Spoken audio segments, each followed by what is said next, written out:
Aye. 7 carries 2. Okay. Adding. I know it's there, but like that in my head.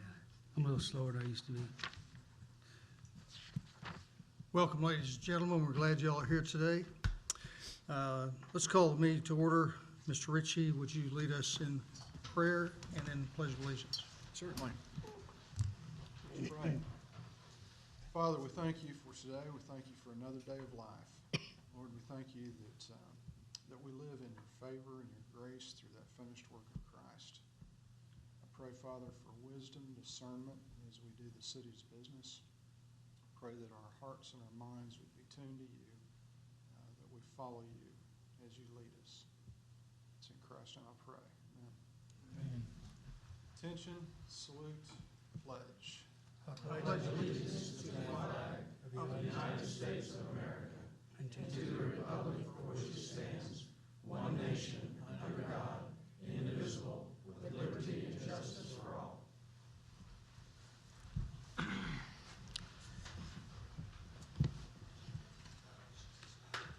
Roll call, please.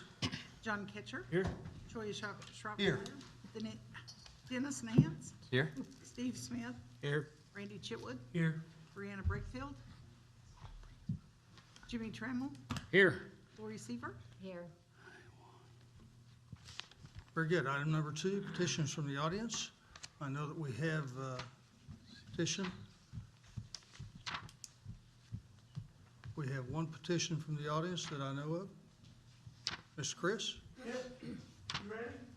Please come. This is Chris Graves. Chris serves on our park board and also has served on our pool subcommittee. Yes.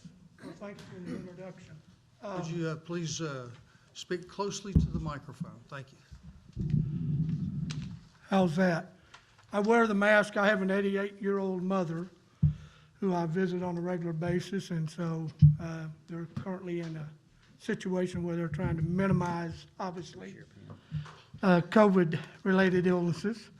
But the reason I'm here tonight is I noticed on the agenda, and I think I've talked to some of you, that there is an agenda item to approve moving forward with the design and development of a new pool. And as part of that agenda item, I have some information that I think may be of interest to the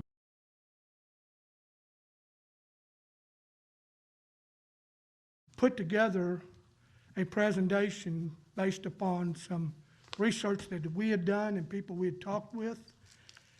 I think it made it to your packets. I'm not for sure. It's this, It's that one. Let me grab that real quick.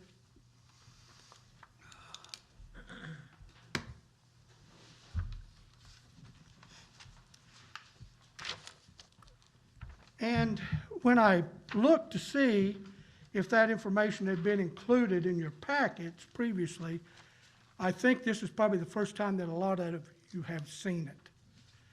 And what I would point to is we had a subcommittee of which were named there on the front. We went through and probably had 5 or 6 meetings, met with some people in the community, and put together our thoughts and ideas and kind of weighed the information that we had and came out with a recommendation. And that's probably the key part of this, because I think the recommendation is probably may surprise you if you haven't seen this, but our recommendation was, I'll just read it. It says, based upon our findings, the recommendation of the pool subcommittee is to repair the existing pool. And this information that you can see where we got what kind of numbers we were using and where, the information that we had available to us.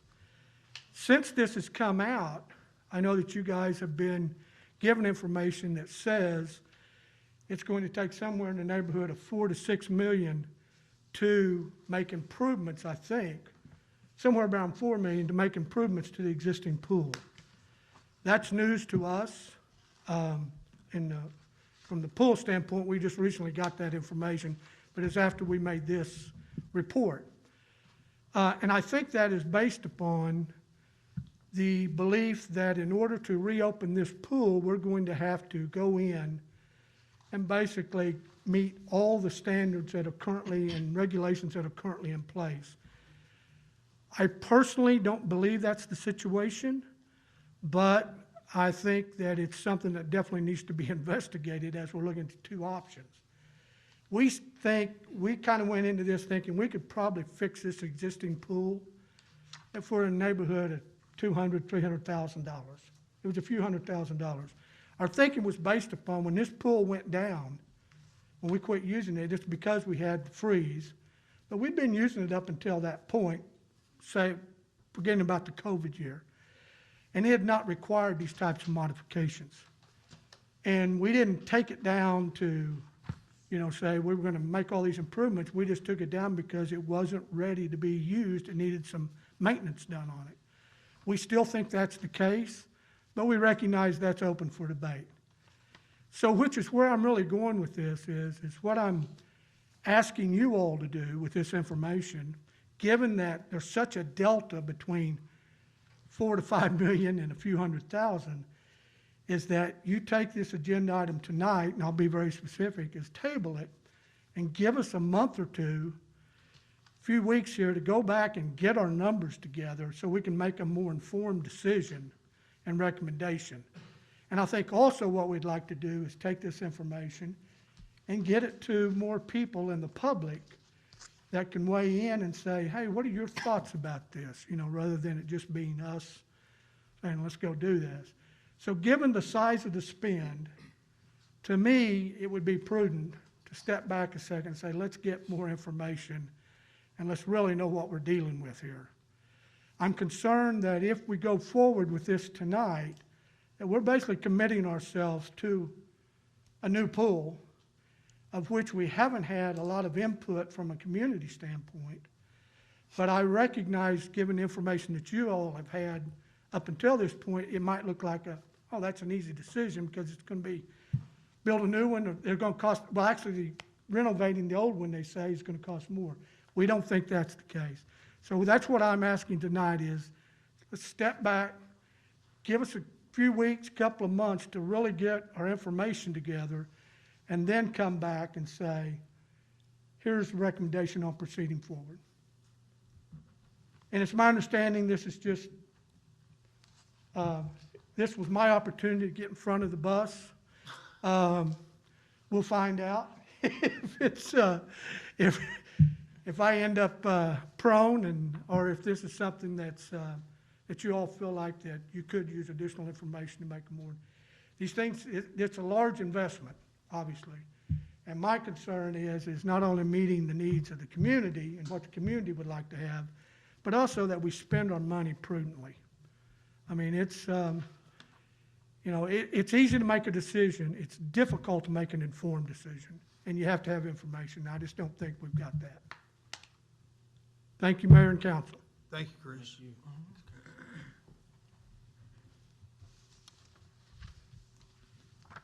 There were no other petitions from the audience that called in and reserved the time. Because of the things that are going on tonight, I'd be very happy to invite anybody else who had something to say about the pool. If you would like to, please come to the microphone.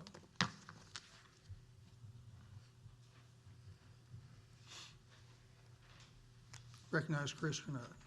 Hi, I'm Chris Kernett. My thoughts are, I agree with this gentleman here about tabling it. Let's do some more research. I am for the old pool, but then again, I'm for the new pool. The old pool, if we could keep using it, I think we should if it's cost effective. Regarding a new swimming pool, I think if we're going to spend that kind of money, we should be able to use the pool year-round, not just 3 months out of the year or 2.5 months. It seems like to me if we're going to spend that kind of money, that's kind of a waste. I know when I like the rec pool and everything, I know the chemicals are kind of a problem. I know they probably eat on the structure of the building. I don't know. I haven't done my research. Maybe look at maybe salt water, if that's an alternative.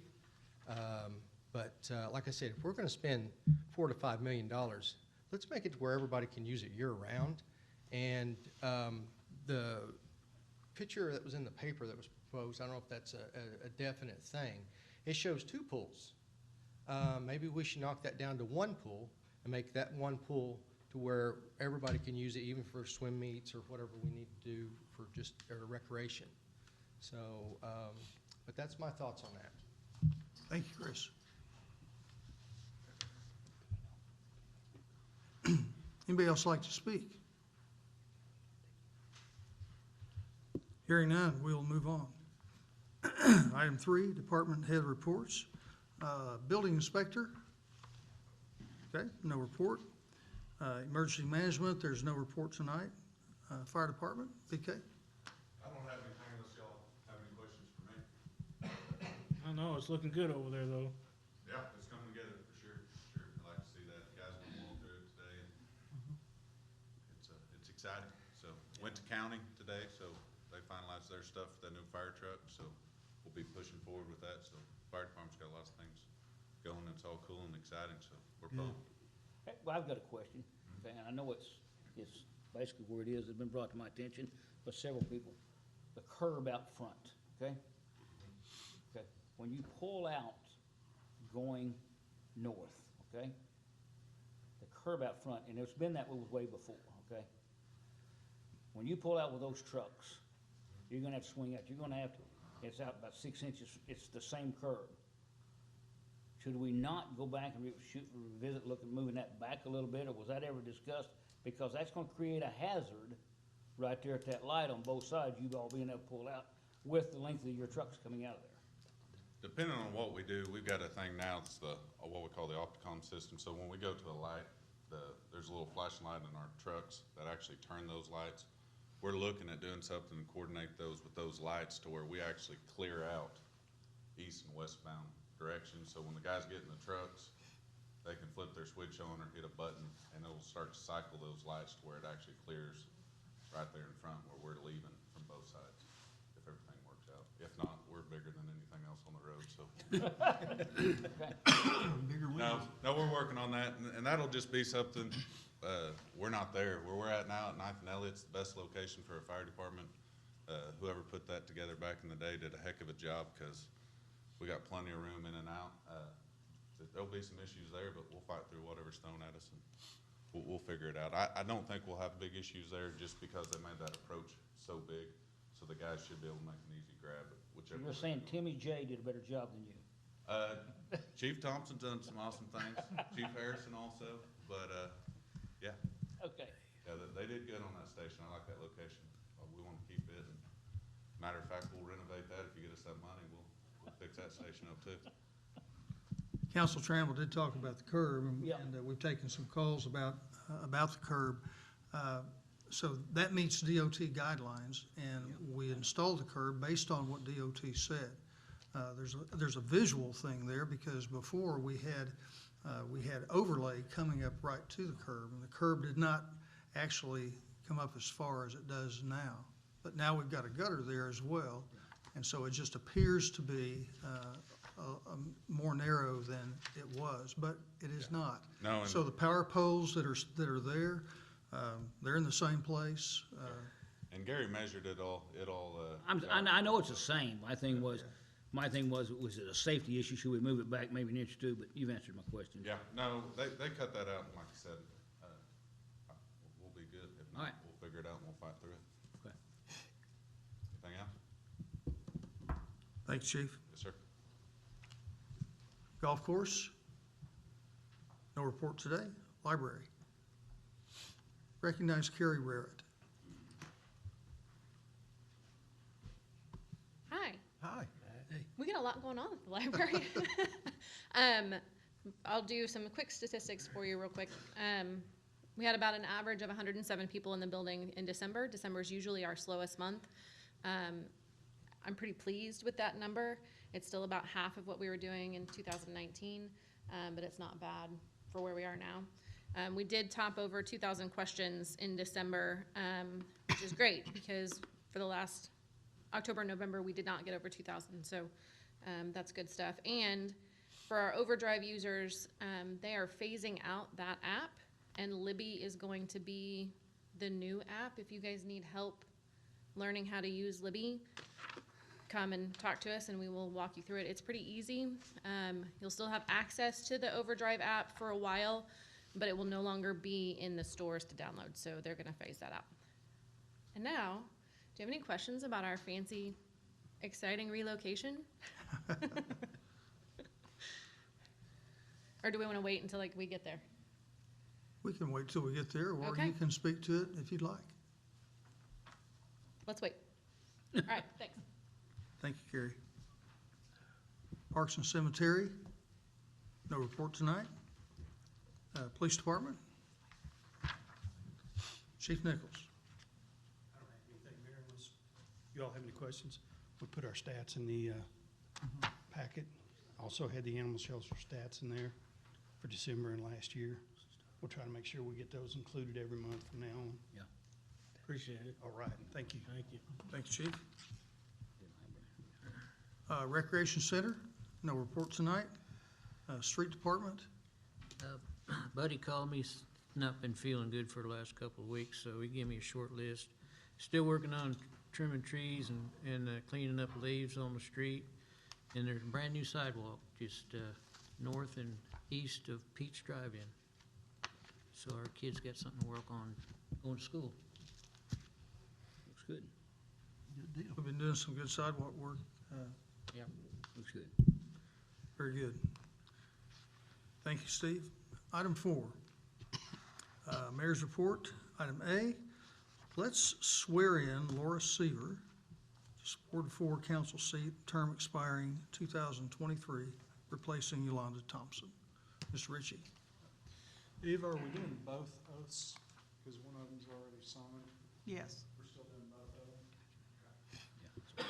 All right, if you'd stand and raise your right hand, please. Repeat after me. Get out of your way. They want the family to take me. Oh, Jenny, get over here.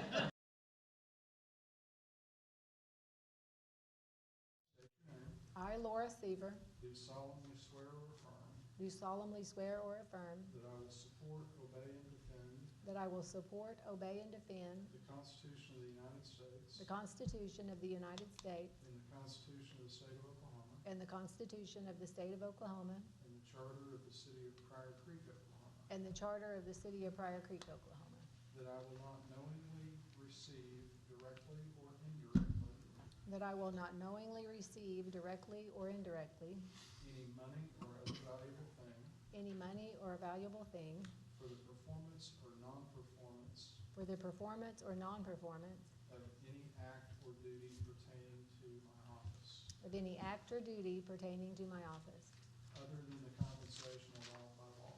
other than the compensation allowed by law.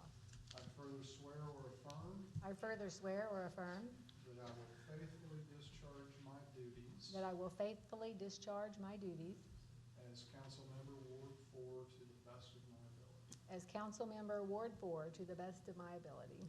Good. We're going to do the officer's loyalty oath.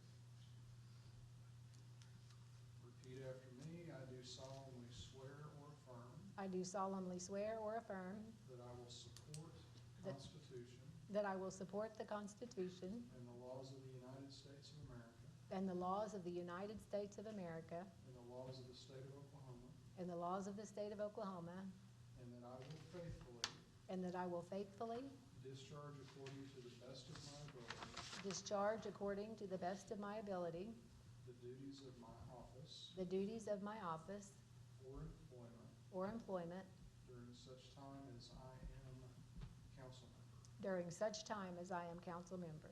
Thank you. Thank you. Thank you.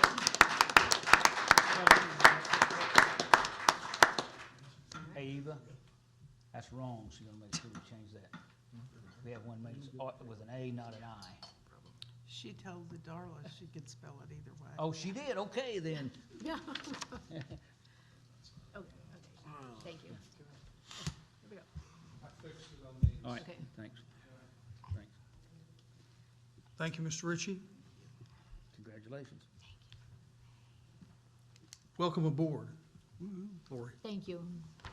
Item B, Discussion and possible action regarding nominations to fill vacant Budget Personnel Committee seat or accepting mayor's nomination of Laura Seaver. Is there a motion? Motion. Second. Motion Nance, second Smith. Discussion? Hearing none, we'll accept mayor's nomination of Laura Seaver. Let's call for a vote. Ketcher, Yes. Shropshire. Yes. Nance. Yes. Smith, Yes. Chipwood, Yes. Trammell, Yes. Abstain. Item C, motion carries. Item C, discussion and possible action regarding nominations to fill vacant street committee alternate seat or accepting mayor's nomination of Lori Seaver. Motion. Second. Motion Ketcher, second Nance. Discussion. Call for vote. Shropshire, Yes. Nance. Yes. Smith, Yes. Chipwood, Yes. Trammell, Yes. Seaver, Abstain. Ketcher, Yes. Motion carries. Congratulations, Thank you. Lori. Item E, discussion possible action regarding proceeding forward with plans for design, development, financing. You left out D. Oh, oops, my bad. Oh, I did. And we have people here. Yeah. Please come. This is presentation from Mace County Hope, Ariana Durr, Marty Snyder, and we'll share TSET Healthy Living Program Strategy in Pryor Creek. Thank you for having us. Glad you're here. Real quick, before we dive into the handout that we are passing out, I just want to give a quick overview. I feel like the majority of you all know what Hope does, but just for those who are new and those in the audience and listening, I just want to give a brief overview. So Mays County Hope is a nonprofit that serves the entire county to make it a healthier place to live, work, and play. It's actually an acronym that stands for Health, Outreach, Prevention, and Education. And essentially, it is an umbrella of different programs and grants that work to make those healthy initiatives. And so the grant that Marty and I specifically work for is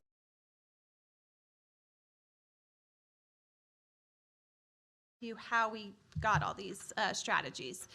So the first 5 years, we've partnered closely with you guys in several different ways. In the first 5 years, TSET basically tasked us with a blanket strategies to approach all the towns the same way. And so the second 5 years of the grant just started, we're in year 2. And what they decided to do was in the first year, they were going to collect data and do listening sessions and surveys and health department data to really make sure that each community was tailored instead of having that blanket, outcomes, because they realized that there's different barriers and opportunities in each community. And so we weren't really excited about the data collection, but now that that's over, we're super pumped about the strategies. And so that's how we came up with these. It wasn't a cherry pick. It was definitely all evidence-based and data-driven. And also, I want to share, I always think this is so powerful. The whole purpose of our work is really based on this statistic. There are 3 behaviors, which are tobacco use, poor nutrition, and lack of physical activity, that result in 4 chronic diseases: heart disease, cancer, diabetes, and lung disease, that result in 60% of Oklahoma deaths. So essentially, 60% of our Oklahomans are dying years earlier than they should and living a poor quality of life in their older years. And so that is why this work that we are about to present to you is so important, and we're so thankful for your partnership.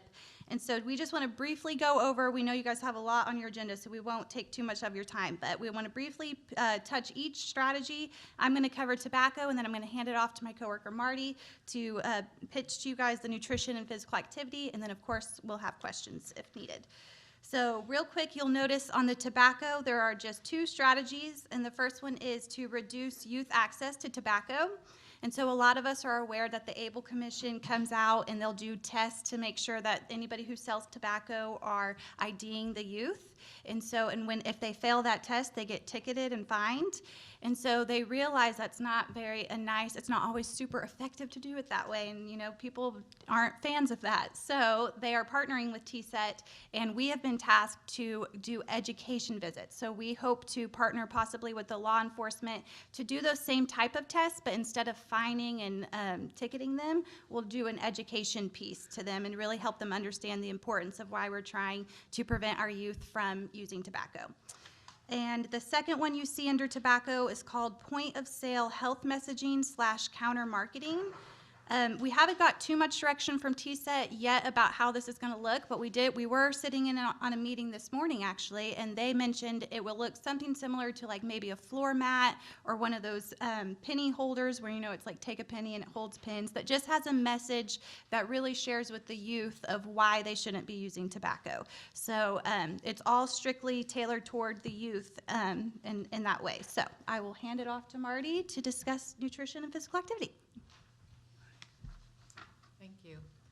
So under the nutrition, the data that we collected when we did just Pryor area, it showed that we really need to work with our local restaurants in helping them offer some healthier options. And to start with, we will start with the youth options.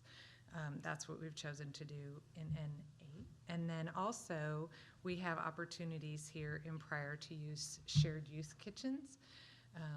We've even talked with one location, and possibly we will be helping them acquire a grant to build a shared use kitchen.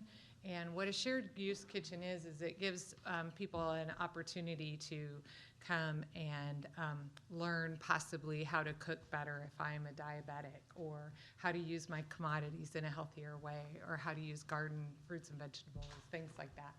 And we can use our local garden. So we will be partnering with our health department and Cherokee Nation to offer those types of courses. And then last, under nutrition, is the farmers market. And as you can see, it says Shoto, Langley, Locust Grove. Well, Shoto actually is what the district is going to fall under for this one outcome that we're working on, even though it falls under your jurisdiction.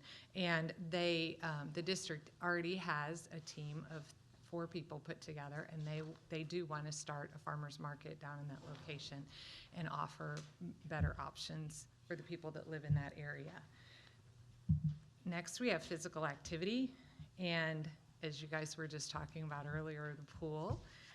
We also want to work with all of your parks and open spaces, preserving, improving, and possibly offering some new instructions for some of those places. Complete streets. You guys have a complete streets ordinance, but we also want to work with you on some implementation that goes with that. So even though you guys have it, there may be some implementation, and especially as Pryor is looking to grow and develop new housing additions and things like that. So we want to sit at this table and help you guys understand how better to maybe implement that. And then last but not least, finding. And basically that's placemaking. We want to capitalize on that. You guys have great opportunity right here in Pryor itself, because you have the Jefferson Highway.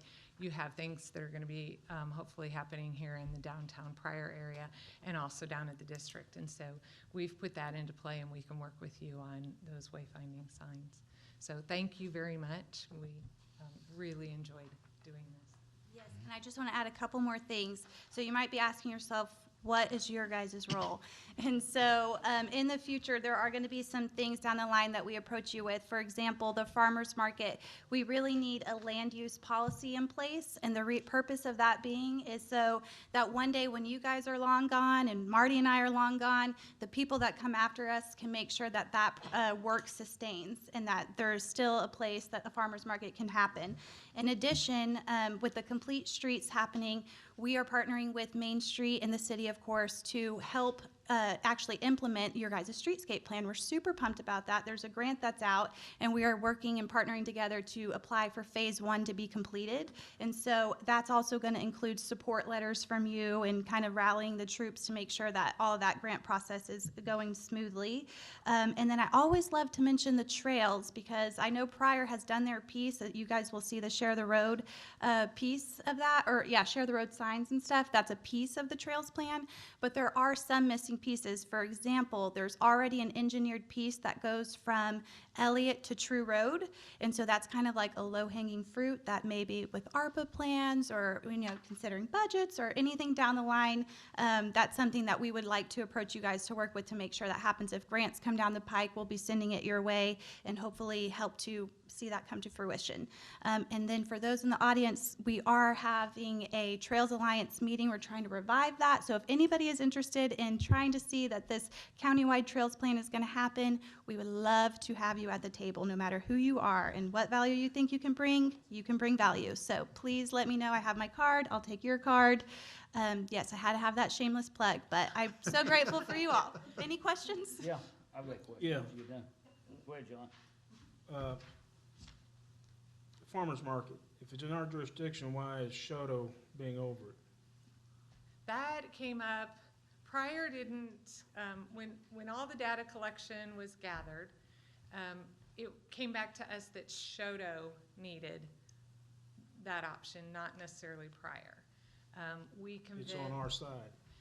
Right, but we convinced the powers that be out of Oklahoma City with TSET that Shoto is so close to the district, and the district would be the smarter place for us to have the farmer's market, and so they're approving it. But it shows up on all of our data as Shoto, but you guys actually. It's still on our side. It is. So Shoto has no, they're not in charge of it. They're just, it'll serve Shoto's people. But we have the district, we have a team that's Pryor residents that are all doing it, so. Right. Yes. I had a couple of questions, okay? First, we need to talk about farmer's market. I'm all for a farmer's market, but we've tried that 2 or 3 times, and they've always fell flat on their face because Yes. of restrictions and stuff. So people give away so much stuff here in this community and stuff like that, it makes it rough. The other thing I was gonna ask you, when you go to these grants, there's matching funds, matching dollars. When we passed the sales tax agreement, Main Street gets so much money, okay? Yes. They have, I don't know what, they probably got, I don't know what it is, 98,000 or something like that in their account. Are you going to try to tap some of that money or work with Main Street to use some of that possibly for improvements in Main Street and sidewalks down there? Because that money is available through the Main Street program for some of your matching funds. That is right. So let me hit the farmer's market thing. You are so right that it has been tried and tried again and always failed.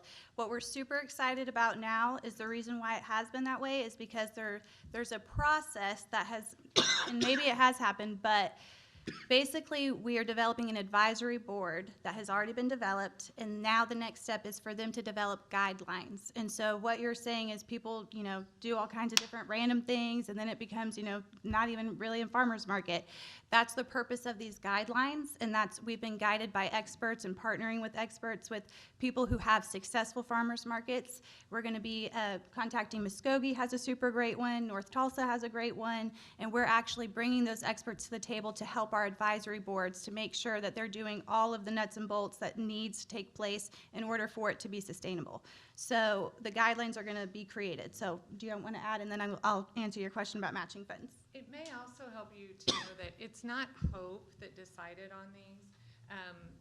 We were tasked, there were 2 of us, Leslie Considine and myself, for the last year to go out. We did surveys with all of Mason County, and we also did some listening sessions, and then there was some other data collection. And then we did one-on-one interviews, and there's one other thing that I'm forgetting, and I apologize.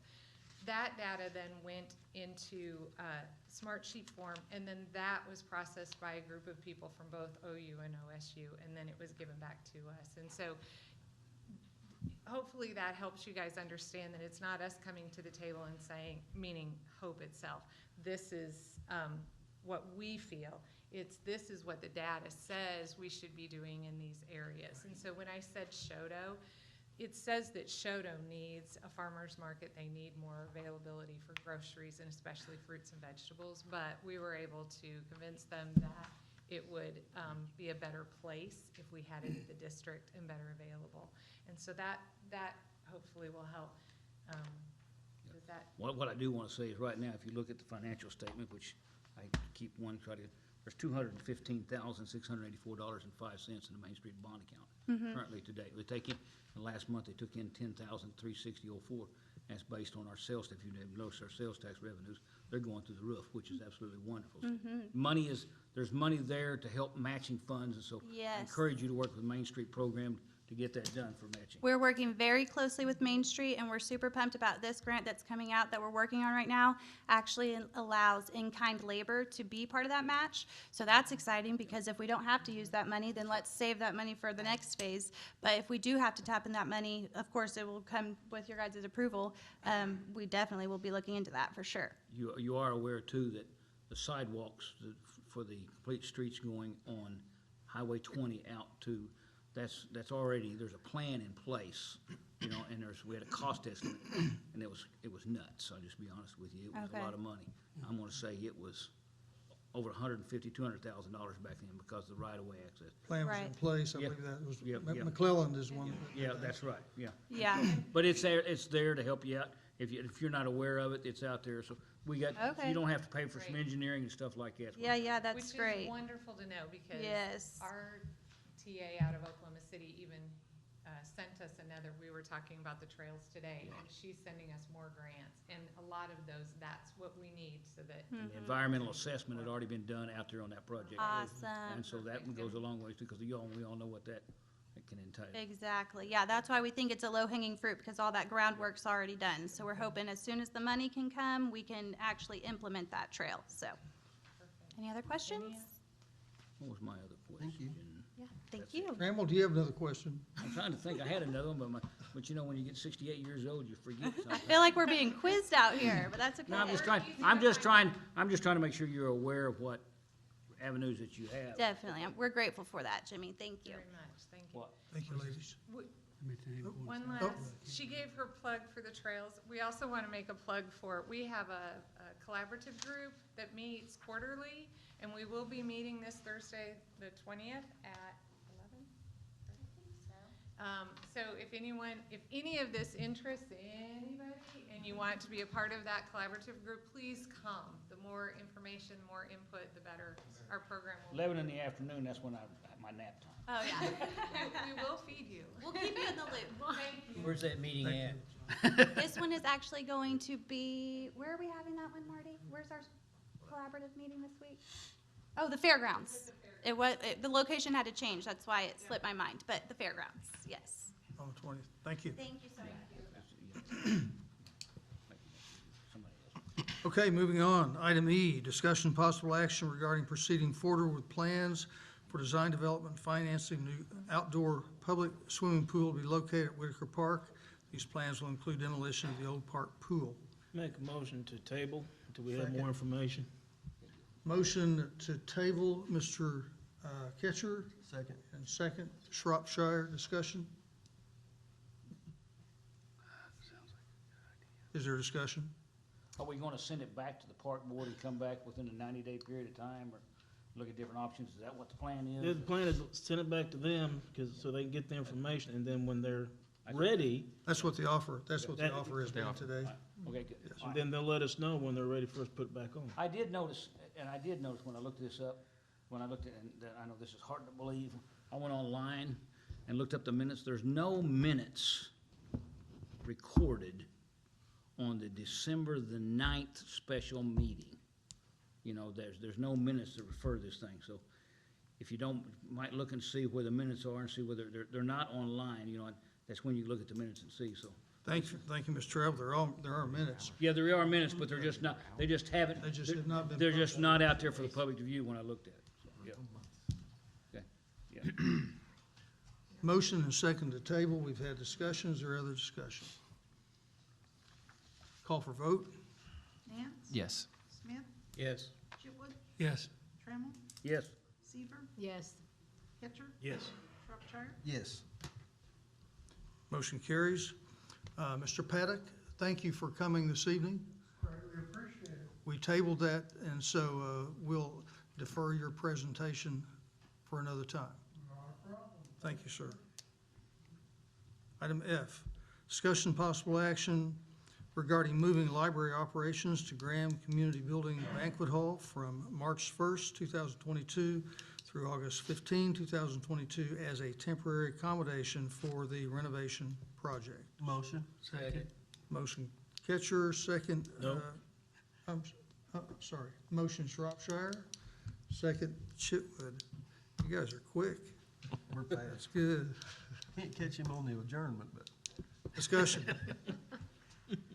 Will, any discussion? will we need to notify our insurance provider of anything down there because it's not as secure as a library or anything like that for people coming and going and anything like that? We need to provide. We will definitely notify our insurance You- because because- there's a change there. That's right, and we got gas back here, and so, some gas smells and stuff, yeah. And what about, do we pay the utilities on that building, or does the Arts and Humanities pay part of the utilities? We pay the utilities on that building. Good, all right, that's one, all right. And moving operations, what all specify? Specify what we're moving? So looking at the space, we really only have room for about 8 12-foot shelving units. So it's shelving on both sides of the unit. It's gonna be less than a quarter of our collection in that space. And then are you familiar with the layout of the banquet hall room? Okay, so when you're looking at the kitchen, there's the men's room on the left side and the women's room on the right side. So there are no outlets on that left side, so that's where we're gonna put the shelving, because we don't need any outlets over there.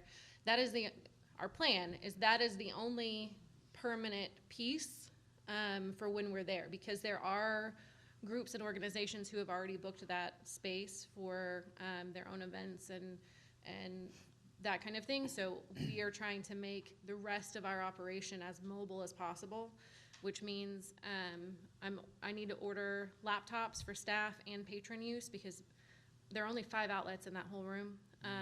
And so hooking up copiers, computers, all of that stuff, that's a lot of power. So we're gonna try and be as mobile as we can. Plus, I don't wanna have to move desktop computers, every couple weeks when somebody's in that room. So we'll have 3 staff members in the room at a time. It's kind of our standard Saturday shift.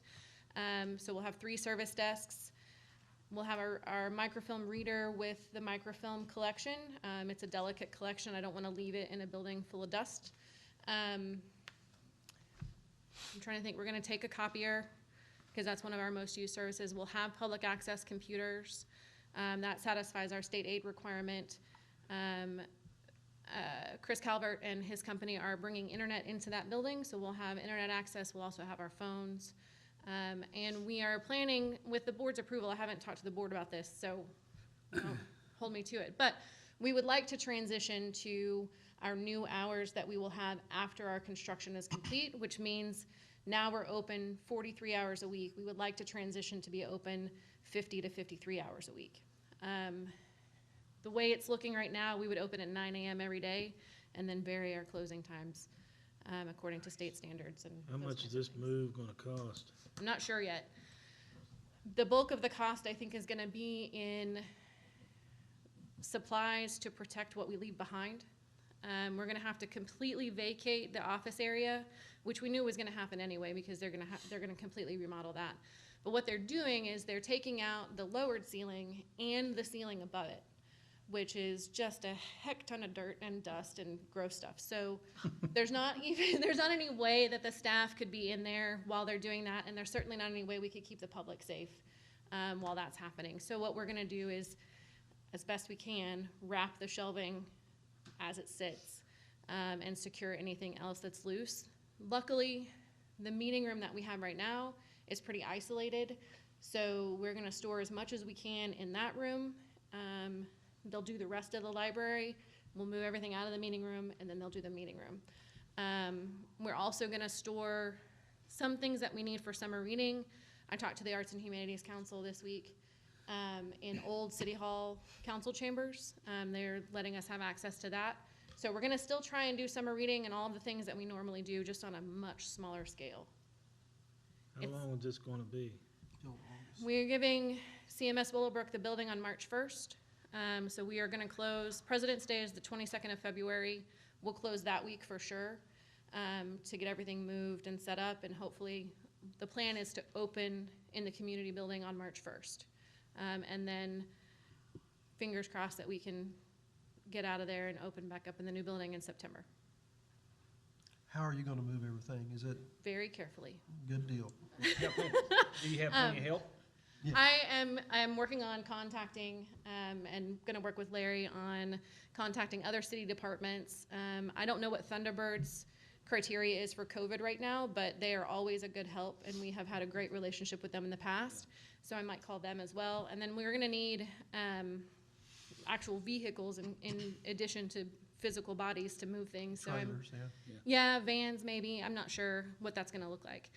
I just found out about this not too long ago, so this is all very, very in flux. But it's all coming together. Now that we know where we're gonna go, I feel pretty good about it. And I believe that we can get it done and serve the community as best we possibly can in that new space. We're also in the process of contacting those who have made reservations for leasing the community hall. So we're in that process of trying to work some of those things out as well. Right, because we want to honor those or help them find a more suitable location if they need the full thing, because I can't move those 8 shelves once they're in there.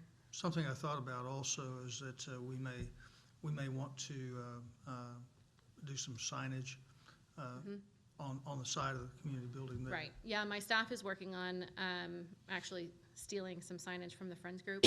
And we have a sandwich board sign that the Friends Group has made signs for, so we have the dimensions and the context to make signage for that. We'll talk with Premier about doing, instead of the "we're open normal hours" banners on the construction fence right now, then we'll do the temporary move kinds of things. So yeah, I think signage is a really great idea. We'd also direct people to the American Legion. They've remodeled their hall and smoke-free, and Nice. so, Do they have, as They have far a as the kitchen. meeting, do they have, is there a cost to rent it? yeah. Okay. Can I talk to you after council Bet. and okay, that would be awesome. Okay. You got Serotonin, you got Claymore. There's a lot of places you might move them to. Right, yeah, because I know Lifeline is in that room, and I know that they need a lot of space. So they're my biggest concern right now. I think we can work with the Red Cross and kind of all fit in there together. And then the other ones I think they're parties, so I think they're gonna be smaller, but we'll talk to them and see what we can figure out and make sure everybody is happy and squared away. Do your shelves have rollers on the bottom, or are they, No, They're they're okay. super old, and once Okay. they're there, they're there. they're there? Solid. Okay. Yeah. Call the closet. So there was a question about what the expense was. We're trying to determine what that expense is, but it's something that we know that we need to do. Something you gotta do. And, we have to do it. So- Yeah, I've contacted, Serotonin. oh, I've lost the company that we get all of our office supplies from. With the green invoice, anyway, the people that we already use about plastic wrap. And so, once we kind of figure out how much we need and what kind of boxes and those sorts of things, then they're gonna work with us on pricing.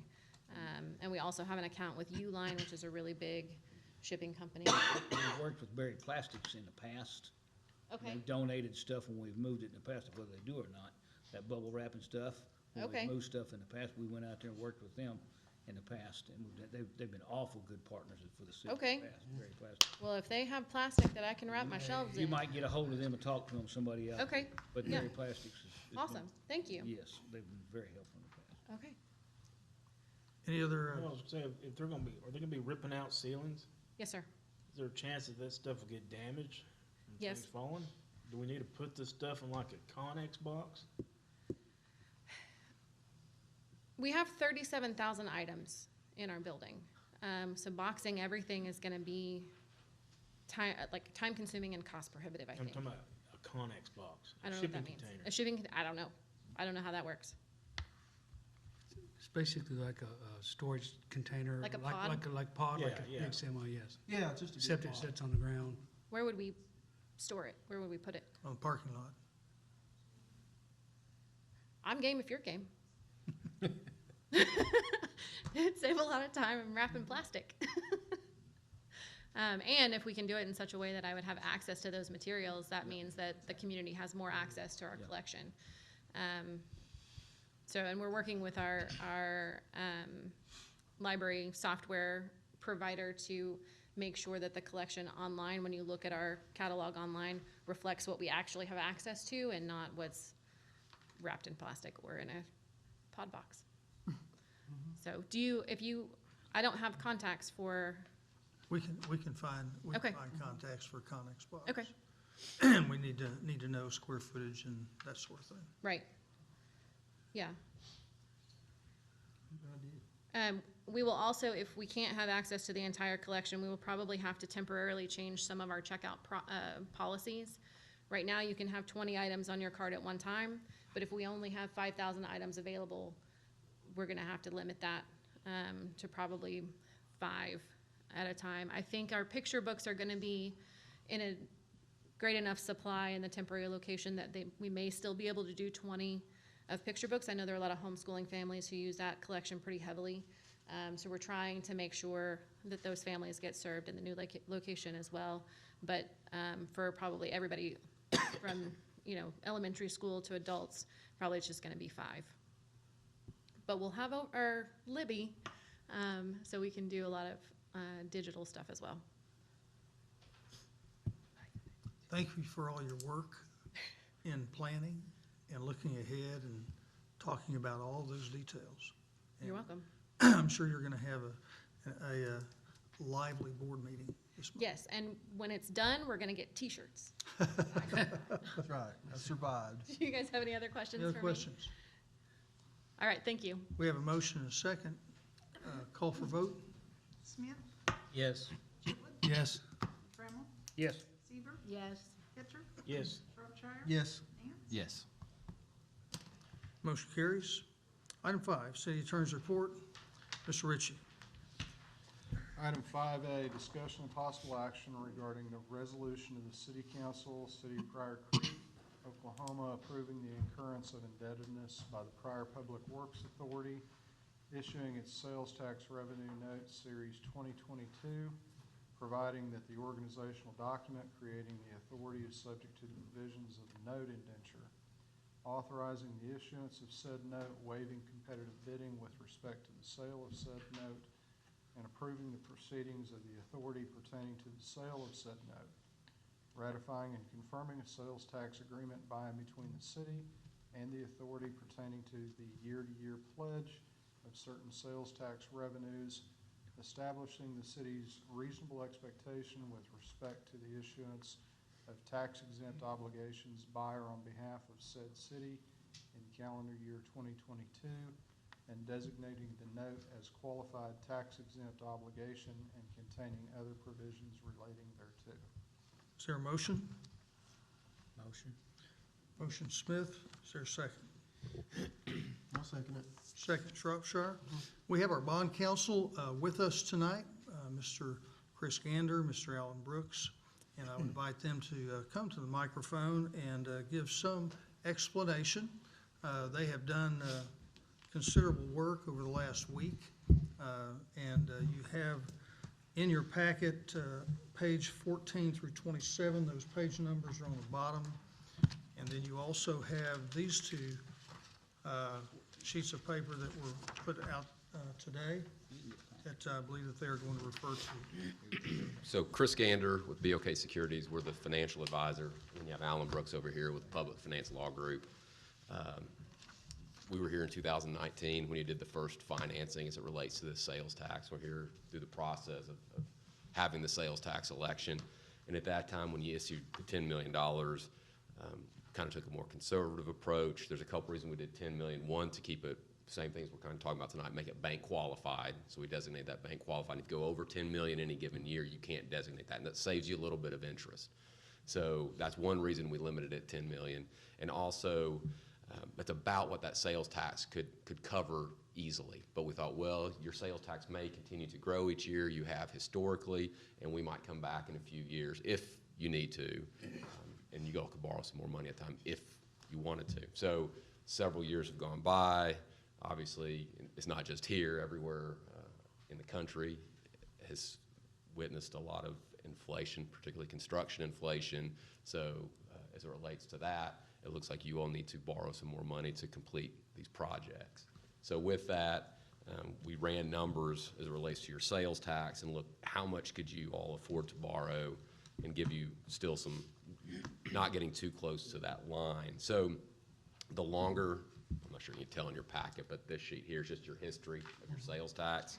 And you can see what it's grown each year, and the 0.45% is the amount of the sales tax is paying for this debt, for these projects. So if you go over towards the right, you can see, as of this year, assuming you continue on the pace you've been going, you're gonna be up 4.25%. So 4.25% growth over what you have been. The year before that, you can see you were up 4.26. Year before that, 8.25. If you go back and you see you've had some negative years, in 16, 17, you were down 5% and 4%. So once again, in fiscal year 2022, it looks like you guys are gonna generate approximately $1,138,000. So, and then this sheet here, we're basically taking those numbers, and actually what we did is took last year's sales tax, which was $1,091,000, and built that out at 3% growth. So long story short, as of your collections this year, you have enough to pay the $10 million plus this additional $3 million, and you won't have much left. It'll just be a break even after this. I say break even, but you're not gonna have an excess supply of cash. If you have 3% growth, and that's what you have in front of you, you're not only gonna be able to pay the $10 million, pay the $3 million, but you also have an approximate $3 million of excess collections above and beyond the two borrowings and the interest you're gonna pay on those two borrowings. So we're recommending that you all borrow the $3,130,000. Once again, I mean, if sales tax went down, you might have a shortfall one year, but it looks like right now we're certainly seeing things continue to go up. And hopefully, if you have more projects a few years from now and you have continued to see 3% or more growth, you'd still have the ability to issue more debt if you wanted to.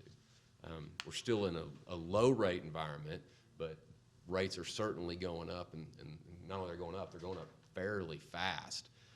As it relates to this, we're gonna do the same process. I'm gonna go out and talk to a bunch of different banks. We're kind of hung up a little bit because we're trying to get the audit. So until we have at least a good draft audit, we're kind of limited on the number of banks who want to participate. So we're gonna kind of monitor rates, continue to talk to banks, kind of see what we can get without the audit, or alternatively, we're gonna wait until that audit comes in. As soon as it does, we're gonna send it out to every bank we can possibly think of that we think would be interested in this. So what you're doing today is awesome, authorizing us to hiring both of us to go through the same process we went before and issuing the $3 million to the whatever we deemed kind of the best rate, best terms available. So as our process appeared that we were going to need more funding, not only to complete the projects that we've already started, but also to try to complete projects that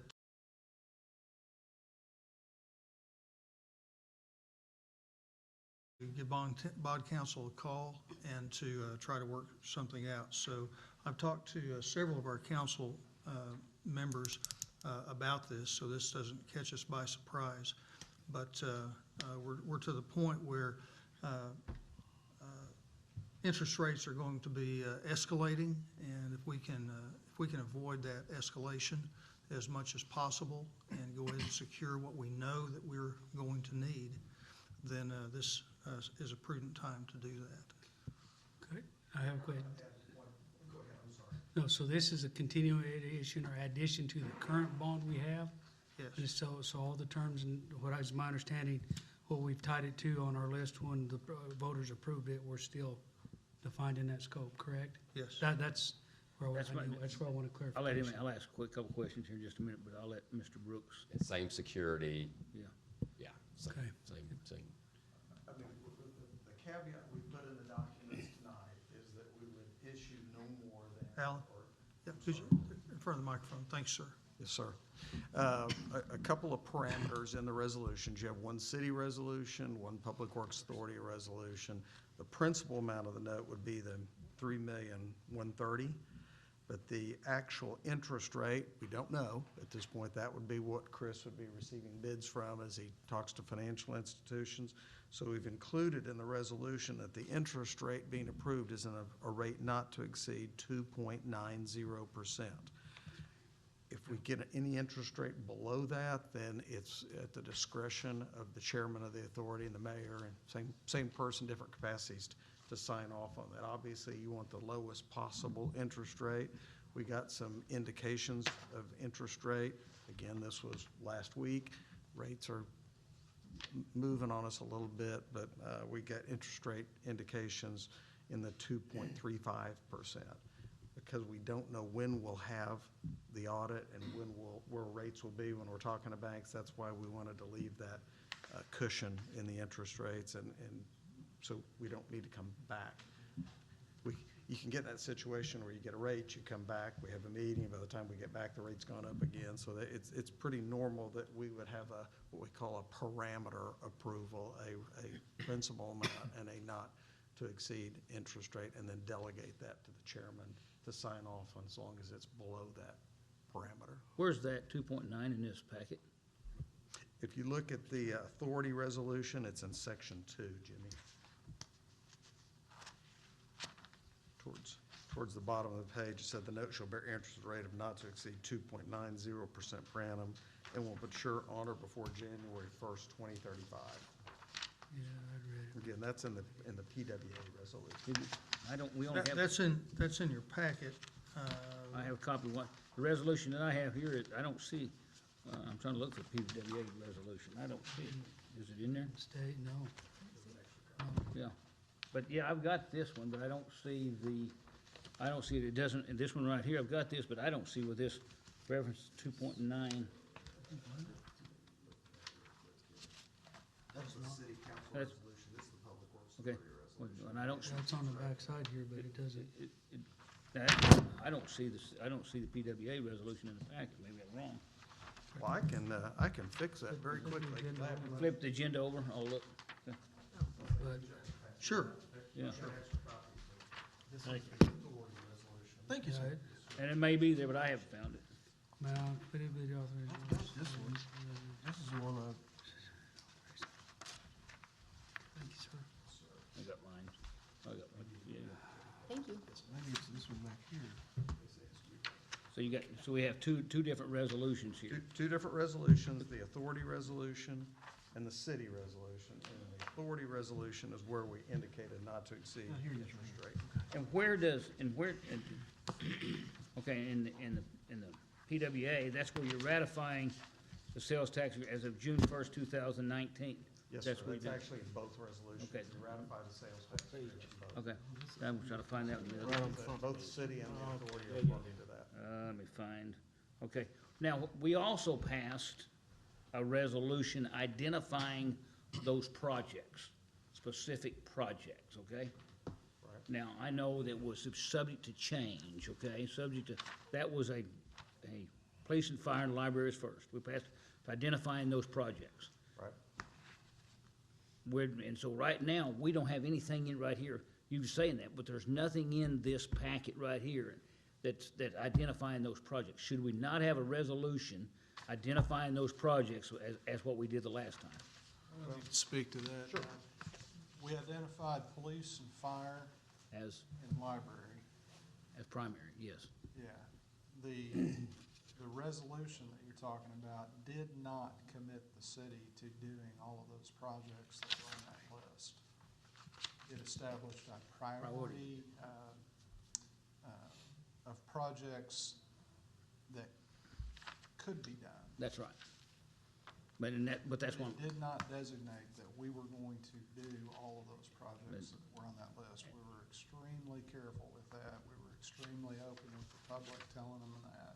and I recall that very well, but that was the projects like when we sold the package to the public, okay? When we sold the package to the public, we sold it to the public that our next projects would be, I'm gonna say, for instance, ball fields, okay? One of those would be a priority project, the pool, or whatever the projects would be.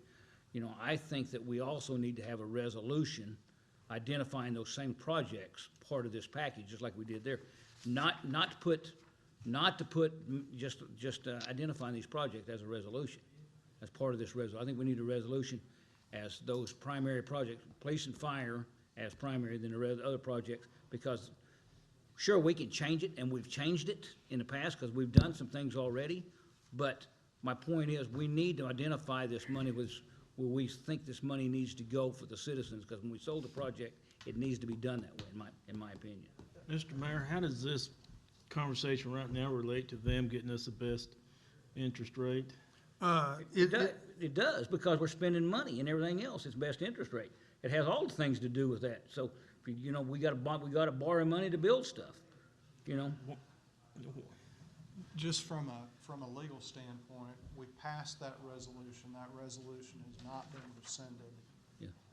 That resolution stands, and the projects and the priorities of considering all these projects remains to be what these funds. That remains intact. This action doesn't change any of that. Okay, that's Doesn't change any of that. Okay. So there's, And I would couple that with the fact that any dollars that you actually spend out of the proceeds of this and/or the sales tax itself has to come to the city council for approval. Yeah. Over and above the debt authorization. In PPWA resolution, now that we have the sections here explained, would that not be covered under section 2? It's not contained in the body of the resolution here, but it's under Under section definitions 2, below. basically, we've just quoted the language out of the sales tax ordinance. the Yeah, sales tax. revenue. And again, you will further refine that in this resolution that you adopted. It was so different and apart from the bond documents, but to the city attorney's point, that resolution is still in effect and has not been rescinded. So, I mean, we could adopt it again, but I don't think you need to in the sense it's in place. It affects not only the 10 million, this 3 million, it also impacts the use of the sales tax on pay-as-you-go basis. As long as it ties it in somewhere, I have no Yeah, problem this with it. PPWA Yeah, I have no handed- problem with it. I wanna make sure it ties it in with it. That's all I care about, you know, because when you're spending the people's money. And this, what you handed to us, this is a resolution for PPWA we'll vote on tonight, correct? That is correct. Right, with the definitions and sections included below. That is Okay, correct. I didn't have these sections that I can find in my packet, so. Right, those sections were But not that in the explains packet. a lot. Yeah, yeah, I saw it too, and I agree with it. Well, you know, now I Yeah, have more thank you. information that made Yeah, sense. more information, so that's where we're at. with I this. understand. Yes. Not too excited. It's And so clear. I think, you know, I appreciate, because this, when we passed this bond, this was the purpose of this bond, is when we got this thing, to be able to go get, that's not a bond, I'm gonna say it's not a bond, we passed this.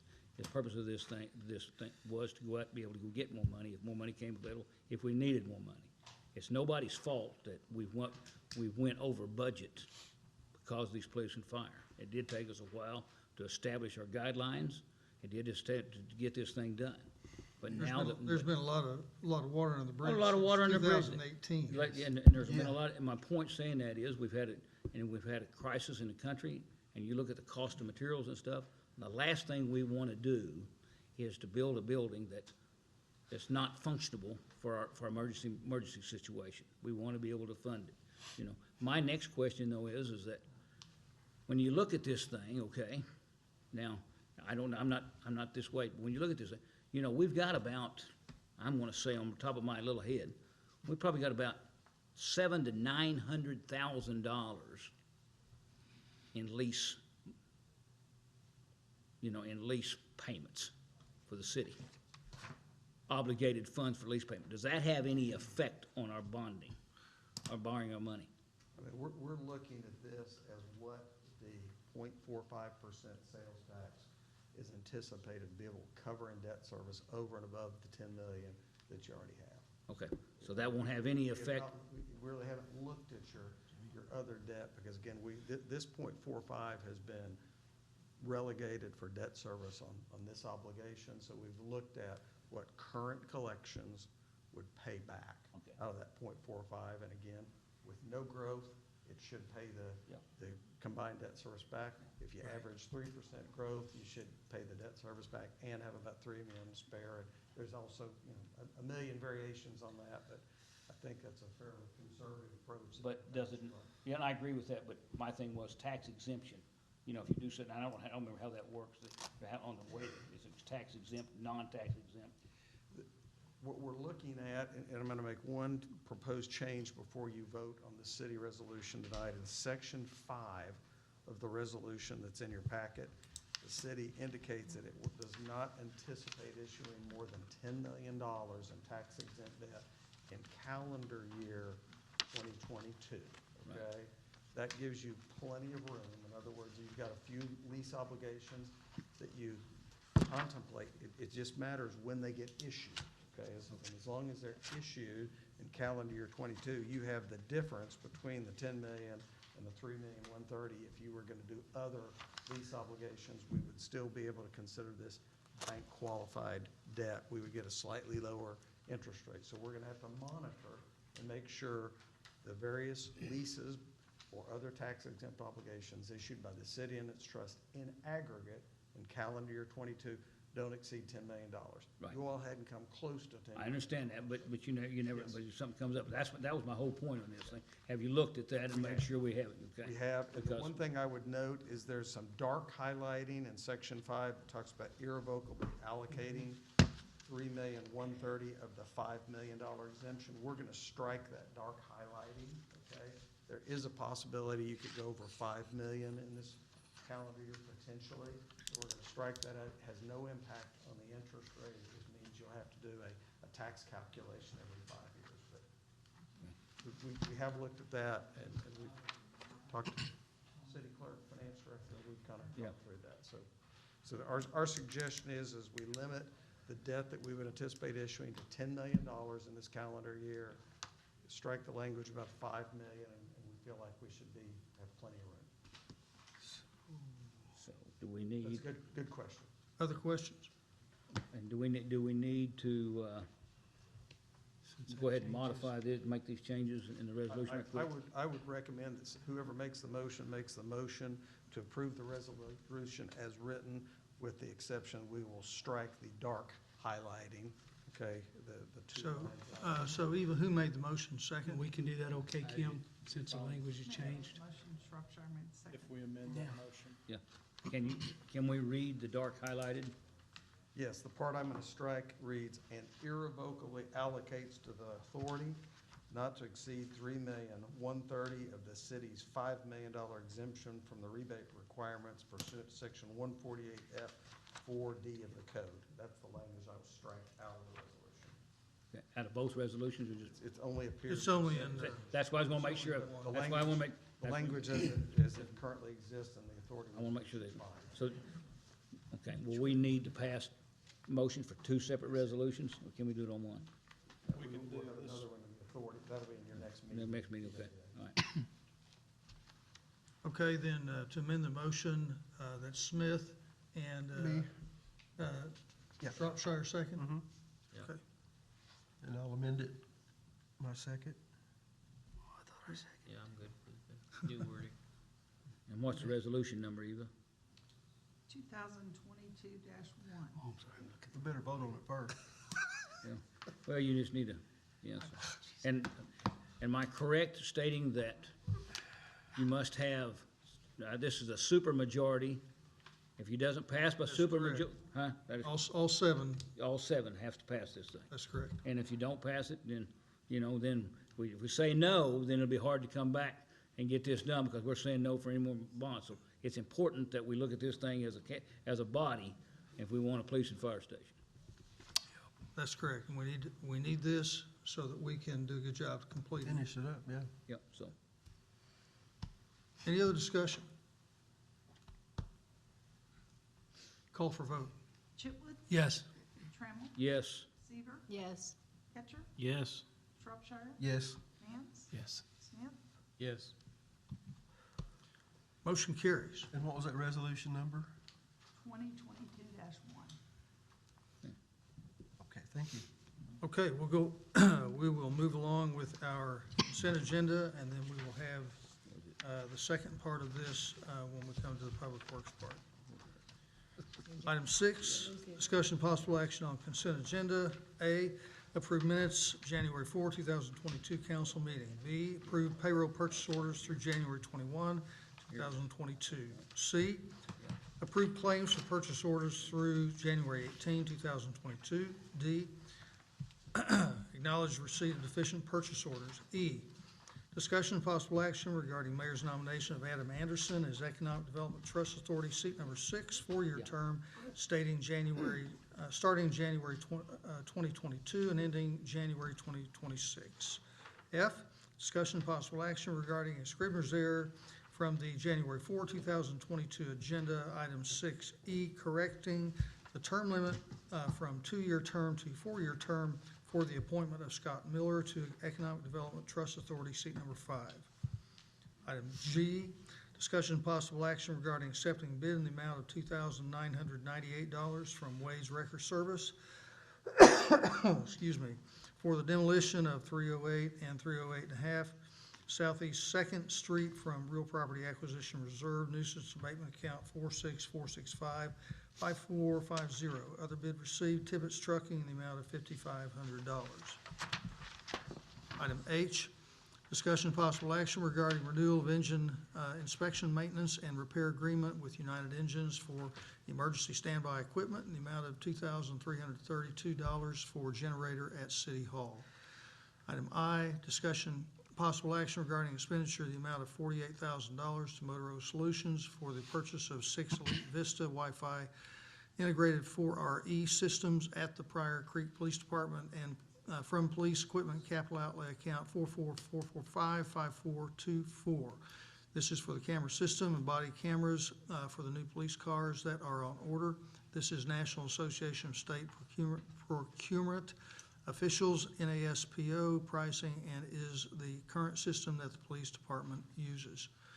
Item J, discussion possible action regarding expenditure in the amount of $6,607.24 to Dell Technologies for 6 DS Dell number 412 docking stations and equipment at state contract price for the new Pryor Creek police cars and police equipment capital from Police Equipment Capital Outlay account 44445-5424.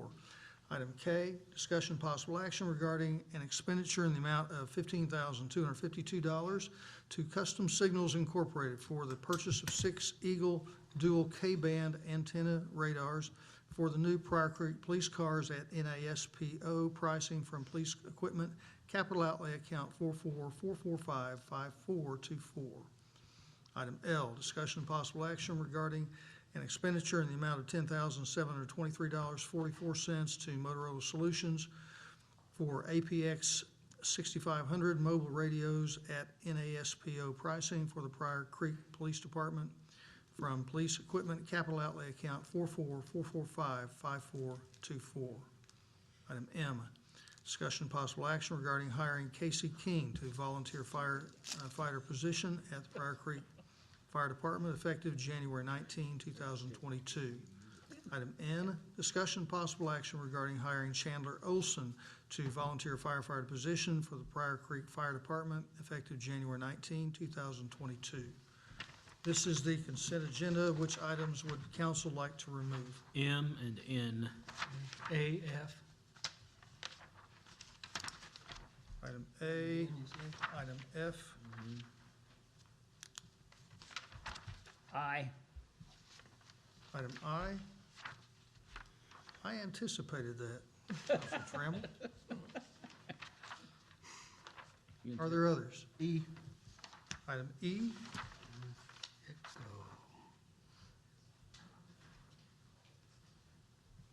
Are there others? Then I entertain a motion to approve those that have not been removed. Motion? Motion Smith, Why didn't you take? second Nance. Call for vote. Trammell, He's not here. Jimmy. Yes. Seaver, Yes. Hitcher, Yes. Shropshire, Yes. Nance, Yes. Smith, Yes. Chitwood. Yes. Motion carries. Item A, approve minutes of January 4, 2022 council meeting. Motion? Second. Motion Smith, second Nance. Call for vote. Seaver, Hitcher, Yes. Shropshire, Yes. Nance, Yes. Smith, Yes. Chitwood, Abstain. Trammell, Yes. Motion carries. Item E, discussion and possible action regarding mayor's nomination of Adam Anderson as Economic Development Trust Authority, seat number 6, four-year term starting January 2022 and ending January 2026. Motion. Second. Motion, is that Ketcher? Shropshire. Shropshire, motion Shropshire, second Chitwood. Mr. Anderson, we're very glad you're here tonight, and we look forward to serving with you on the EDTA. Thank you very much. Call for vote? Pitcher, Yes? Shropshire, Yes. Nance, Yes. Smith, Yes. Chitwood, Yes. Trammell, Yes. Seaver, Yes. Motion carries. Item F, discussion and possible action regarding a Scribner's error from the January 4, 2022 agenda item number 6E, correcting the term limit for 2-year term to 4-year term for the appointment of Scott Miller to Economic Development Trust Authority, seat number 5. Is there a motion? Motion. Motion Chitwood, Second. second Smith. Discussion? Call for vote. Shropshire, Yes. Nance, Yes. Smith, Yes. Chitwood, Abstain. Trammell, Yes. Seaver, Abstain. Pitcher, Yes? Motion carries. Item I, discussion possible action regarding an expenditure in the amount of $48,000 to Motorola Solutions for the purchase of 6 Elite Vista Wi-Fi integrated 4RE systems for the Pryor Creek Police Department from Police Equipment Capital Outlay Account 444455424. This is for the camera system and body cameras for the new police cars that are on order. This is National Association of State Procurement Officials, NASPO pricing, and is the current system that the police department uses. Is there a motion? Motion. Who made the motion? I did. Motion Trammell, second. I'll second it. Second Even though I Shropshire. decided to take it off. Discussion? Yeah, I just want to make sure everybody's aware, you know, that I'm not, we need to have this right here. But when you look at our fund balance, and I'll say it like I said before, our fund balance after this right here is $181,000 in our fund balance, is all we have in capital outlay to get us through the end of the year plus sales tax. So, you know, we're gonna pay for this, but we got lease payments and stuff like that coming up, so we need to be cautious about what we spend out of capital outlay improvements. And I know there's some things out there, but we started with $338,000 to begin, and so that's where we're at now. I just wanna make sure everybody's aware that if we're not careful, we'll go into next year real close to none, or in the negative if we're not cautious, and that's all I wanna make sure of. So I call for the vote. I hear you loud and clear. Do I get to respond to that, sir? Mr. Trammell. Oh, you just snuck up there, right? Fire away, Mr. Williams. All right, so our total capital outlay was $288,700 for the 5424 account, which is for our lease for the Motorola that we've done, plus the other leases. There was a total of $83,000 that was encumbered just for the leases for the new building and the Spillman. We haven't hardly spent any of that money at all, but from the 288, so far the police department spent, I think, $36,111. So this total is around $85,000 for what we're trying to approve tonight. We'll still have over $100,000. That does not include the 83 that we set aside for the lease. So yeah, we'll have a couple more things, but to Councilman Trammell's concern, we're saving as much as we can. I don't think we'll get anywhere even half of the 83. The cars that we ordered a couple months ago, I don't expect in until probably March. I know we haven't signed that lease yet, so our first payment won't be till 30 days after that. Same thing with the others. So we're doing our best to save that money, but these are things that we have to have, or we would not be asking for it. And I understand that, but capital outlay is just not police, it's for other departments in the city. So if something goes down, council needs to be aware that funding is, we're limited on funding. And I understand that. I just want to make sure you understand that we're trying to do our best to save that money, so. Public safety is priority. Well, And so is a library. So is a library. It's not always, public safety is not always priority. It's like, and people eating and stuff like that. It's not always number one priority when you have to deal with kids' lives, so. Duly noted. We're watching all those dollars, and I appreciate the reminder. Item, we need to call for vote. Item I. Nance, Yes. Smith, Yes. Chitwood, Yes. Trammell, Yes. Seaver, Yes. Pitcher, Yes. Shropshire, Yes. Motion carries. Item M, discussion and possible action regarding hiring Casey King to volunteer firefighter position at the Pryor Creek Fire Department effective January 19, 2022. Motion. Second. Motion Smith, second Chitwood. Where's he at? Casey. Yeah. Don't say he's working, 'cause I know him. No, he's not working. He stayed home. He was sick. He offered to come up here, and I said, well, I said, if you do, you can with Jimmy outside, and then this moving. No, he's sick. I talked to him a little bit earlier. Chandler sitting right there, but Casey, he's sick at home. He's been off the last couple of days, so I told him just best stay at home. And I'd come answer any questions for him. But he's a good guy. He's also works on the task force through GRDA with our He's guys. uniquely qualified. Yeah, yeah. He's a good guy. He's good. I'll get him up here sometime to give you a hard time. You know him, though. Other discussion? Thank you, BK. Sure. Call for vote.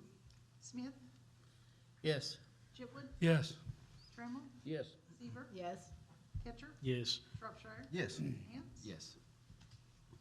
Motion carries. Item N, discussion and possible action regarding hiring Chandler Olson, volunteer firefighter position, Pryor Creek Fire Department, effective January 19, 2022. Motion?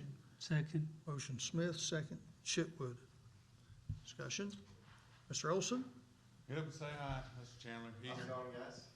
He's been coming. He's kind of been knocking at the door here last, couple weeks. Yeah, for sure. So he's pretty excited. He's thinking he wants to try to do something in the fire service. He wants to try to make a career out of it eventually, but he also lives here close to town, and he wanted to kind of dedicate some time to serving his community and maybe even down the road getting on full-time here or somewhere else. But he's going through all the right steps, looking at the training that needs to be taken and stuff like that to move forward. So we're excited to see him. We're hurting for volunteers just like everybody, so. Mr. Olson, get ready for some training, right? Oh, yeah, yeah, he'll get plenty of that. Yeah. Other discussion? It's always nice to see a hometown boy want to stay home. Thank you. Call for vote. Chipwood, Yes. Trammell, Yes. Seaver, Yes. Ketcher, Yes. Shropshire. Yes. Nance. Yes. Smith, Yes. Thank you. Motion carries. Thank you, BK. Item 7, committee reports, budget personnel, Shropshire in place of Breakfield. Yeah, we have a meeting on the second Tuesday of next month, and I haven't got my calendar up here. That would be on the 8th, is that right? Okay. Ordinance insurance, Ms. Shropshire, None at this time. and street committee, Mr. Smith. Nothing at this time. I believe we probably will have a meeting this month. She's asking for stuff, and I haven't seen anything. Okay, Yeah. mighty good. Item 8, unforeseeable business, know of none. Item 9, Motion to adjourn. Second. motion to adjourn, Ketcher, second Nance. Call for vote. Trammell, Yes. Seaver, Yes. Ketcher, Yes. Shropshire. Yes. Nance. Yes. Smith, Yep. Chipwood, Yes. Motion carries. We'll call to order Pryor Public Works Authority. Item 2, approve minutes, January 4, 2022 meeting. Is there a motion? Motion. Second. Who made the motion? Shropshire, second Chitwood. Call for vote. Seaver, Abstain. Ketcher, Yes. Shropshire. Yes. Nance. Yes. Smith, Yes. Chipwood, Abstain. Trammell, Yes. Motion carries. Item 3, I'd call on our city attorney to read the legalese, if you don't mind, please. Sure. Discussion and possible action regarding a resolution authorizing the Pryor Public Works Authority's financial advisor to distribute bid packages to prospective financial institutions in connection with a proposed sales tax revenue financing, authorizing the Pryor Public Works Authority to issue its sales tax revenue note Series 2022 in the aggregate principal amount of $3,130,000, waiving competitive bidding and authorizing the note to be sold on a negotiated basis, ratifying and confirming a sales tax agreement by and between the city and the authority pertaining to a year-to-year pledge of certain sales tax revenue, approving and authorize execution of a Series 2022 supplemental note indenture authorizing the issuance and securing the payment of the note, providing that the organizational document creating the authority is subject to the provisions of the note indenture, authorizing and directing the execution of the note and other documents relating to the transaction, including professional services agreements, establishing the authority's reasonable expectation with respect to the issuance of tax-exempt obligations by the authority in the calendar year 2022, and designating the note as qualified tax-exempt obligation and containing other provisions relating thereto. Thank you, Mr. Ritchie. Is there a motion? Motion. Motion Second. Smith, second Chitwood. We've had discussion. Is there other discussion we need to have? Is on this motion? 2022-2, Eva? Yes. Yeah, okay. Hearing none, call for vote. Ketcher, Yes. Shropshire, Yes. Nance, Yes. Smith, Yes. Chitwood, Yes. Bramble, Yes. Seaver, Yes. Motion carries. Item 4, unforeseeable business, no of none. Item 5 is adjourned. Motion to adjourn. Motion is Second. Ketcher, second is Nance. Call for vote. Yes. Nance, Yes. Smith, Okay. Yes. Chitwood, Yes. Bramble, Yes. Seaver, Yes. Ketcher. Yes. No, you don't. Motion carries. We're adjourned.